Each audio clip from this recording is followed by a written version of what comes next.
اقبال علیہ رحمہ فرماتے ہیں کہ میں گھر آیا اور ہمارے گھر کے سامنے ایک سائل کھڑا تھا.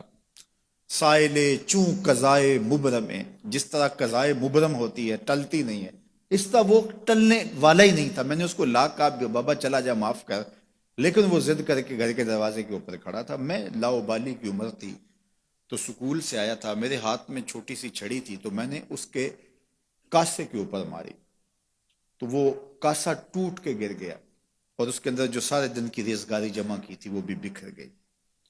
تو کہتے ہیں کہ وہ ریزگاری اکٹھی کرنے لگا اور میرے والد شیخ نور محمد اندر سے کہیں دیکھ رہے تھے تو وہ باہر آئے.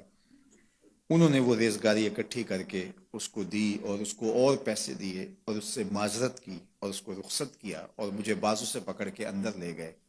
اقبال کہتے ہیں میں نے ساری زندگی اپنے والد گرامی کو یوں بلک بلک کے روتے نہیں دیکھا تھا.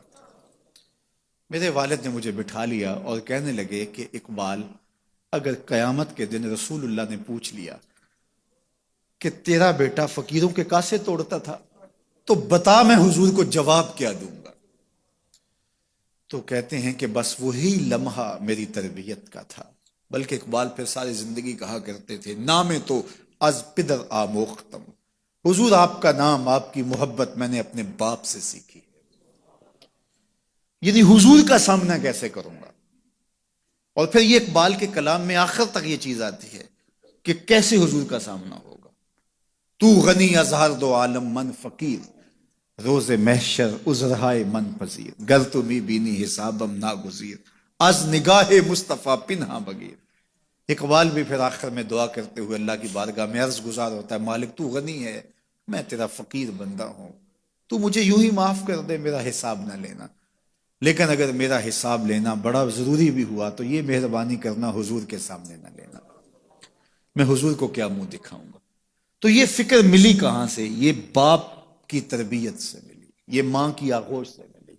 تو یہ ماں باپ کی ذمہ داری ہے کہ بیٹا جب کسی کا دل توڑے، جب کسی سے زیادتی کرے تو باپ وہیں اس کا راستہ روکے.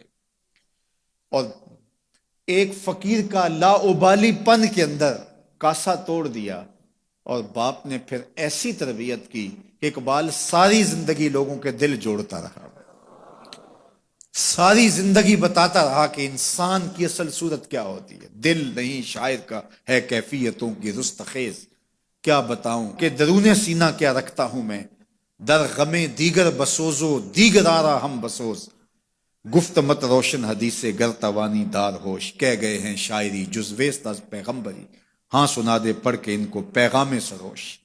وہ کہتا ہے دوسروں کے غم میں جلنا اور پھر اس غم کو جہان میں پھیلا دینا، اسی کا نام شاعری ہے. پھر اقبال نے وکری شاعری کی، شاعر تو اور بھی ہیں لیکن اقبال کہتا ہے شاعری از مثنوی مقصود نیست، بت فروشی بت گری مقصود نیست، کشتائے انداز ملا جامیم، نظم و نثر او علاج خامیم.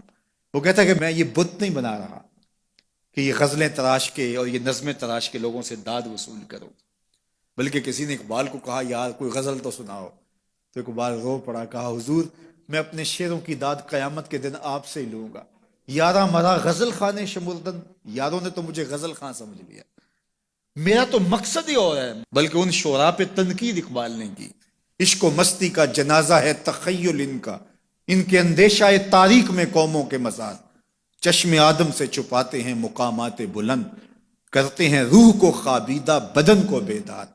ہند کے شاعر و صورت گر و افسانہ نویس، آہ بیچاروں کے اعصاب پہ عورت ہے سوار. ہر وقت لب و رخسار کے تذکرے، ہر وقت نشیلی آنکھوں کی کہانیاں، ہر وقت قد رانا کی باتیں. کہا تم اس خول سے نکل ہی نہیں رہے، تمہاری شاعری صرف ایک عورت کے گرد گھوم رہی ہے جس نے اس کو تخلیق کیا، اس خالق کے جلوے بھی تو دیکھو نا. تو اقبال پھر اقبال بنتا ہے اور اس کو یہ شعور، یہ آگہی، یہ نور ملتا کہاں سے ہے؟ یہ باپ سکھاتا ہے. باپ کے بعد پھر مولوی میر حسن ملتا ہے جو استاد اقبال کو اقبال بنا دیتا ہے. تو یہ ماحول انسان کو سکھاتا ہے. تو میں اور آپ دیکھیں کہ ہم اپنی اولاد کو کیا دے رہے ہیں.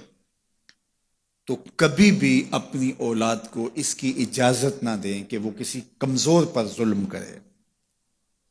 جب کمزور پر آپ کی اولاد ظلم کرتی ہے، زیادتی کرتی ہے، تو پھر وہ بڑی ہو کر کے ظالم بنے گی، جابر بنے گی۔